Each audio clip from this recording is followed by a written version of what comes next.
Hello అండి. ఈరోజు బ్రెడ్తో హల్వా ఎంతో సింపుల్గా ఈజీగా నేను ఎలా చేస్తానో చూపిస్తాను. ముందుగా పక్కనున్న బ్లాక్ కలర్ అంతా తీసి ఈ విధంగా 4 పీసెస్గా కట్ చేసుకున్నాను. ఫ్రై చేసుకోవడానికి ఈజీగా ఉంటుందని ముందుగా కళాయి పెట్టుకొని ఆయిల్ వేసేసుకొని ఈ విధంగా ముక్కల్ని సన్నని సెగ మీద గోల్డ్ కలర్ వచ్చేలా దగ్గరుండి చిన్న మంట మీద ఈ విధంగా వెంటనే తిరగేసుకుంటా ఫ్రై చేసుకోవాలి. లేదంటే మాడిపోయే అవకాశం ఉంది. మీరు ఎక్కువ ఆయిల్ పెట్టుకొని త్వరగా అయిపోతుందంటే ఫుల్ బ్రెడ్ కూడా ఈ విధంగా త్వరగా ఫ్రై చేసుకోవచ్చు. ఎందుకంటే ఆయిల్ మళ్ళీ యూస్ అవ్వదు కాబట్టి నేను కొంచెమే పెడతాను. ఒక్కసారి వాడిన ఆయిల్ నేను మళ్ళీ వాడనండి. దీన్ని సన్ఫ్లవర్ ఆయిల్లోనే ఫ్రై చేసుకోవాలి. శనగ నూనె పనికిరాదు. ఈ విధంగా గోల్డెన్ బ్రౌన్ కలర్ వచ్చేలాగా దగ్గరుండి జాగ్రత్తగా ఫ్రై చేసుకోవాలి. కొంచెం స్లో ప్రాసెస్ అయినా టేస్ట్ మటుకు ఎక్సలెంట్గా ఉంటుంది. ఒక లెవెల్లో ఉంటుంది టేస్టు.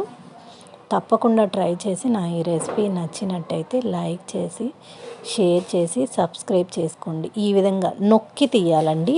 ఇప్పుడు ఆయిల్ పీల్చుకుంటుంది కోస్తో ఈ విధంగా అరిసెలు నొక్కినట్టు నొక్కి తీస్తే అందులో ఉన్న ఆయిల్ కళాయిలో పడిపోతుంది.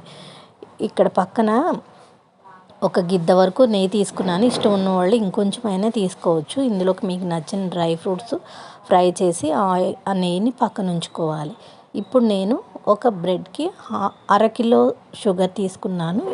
కొంచెం స్వీట్ ఎక్కువగా కావాలనుకునే వాళ్ళు 600 గ్రాములు కూడా తీసుకోవచ్చు. షుగర్లో ఒక చిన్న టీ గ్లాస్ వాటర్ వేసి దాన్ని పక్కన సిమ్లో పెట్టి షుగర్ని కరగనివ్వాలి. ఇప్పుడు ఇక్కడ మేగడ పాలు, చిక్కటి పాలు ఈ విధంగా బ్రెడ్ని పళ్ళెంలో విశాలంగా పరుచుకొని చిక్కటి పాలు ఒక 3/4 లీటర్ దాకా వేసానండి.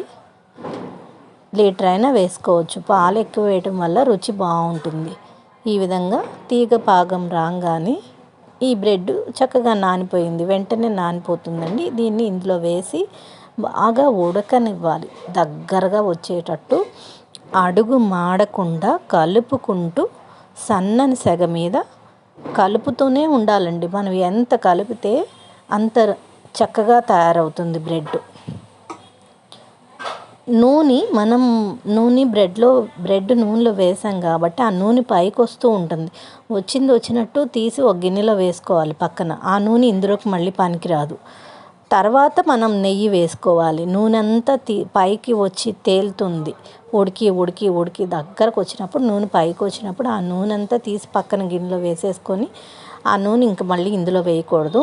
ఇప్పుడు మనం నెయ్యి వేసుకోవాలి. లేదంటే నూనె నెయ్యి కలిసిపోయి ఎక్కువ ఆయిల్గా ఉంటుంది. ఆయిల్ తీసేసాకే నెయ్యి వేసుకుంటే నెయ్యి ఫ్లేవర్ మనకు బాగా తెలుస్తుంది. ఈ విధంగా అడుగు మాడకుండా మందపాటి గిన్నెలో బాగా కలుపుకోవాలి.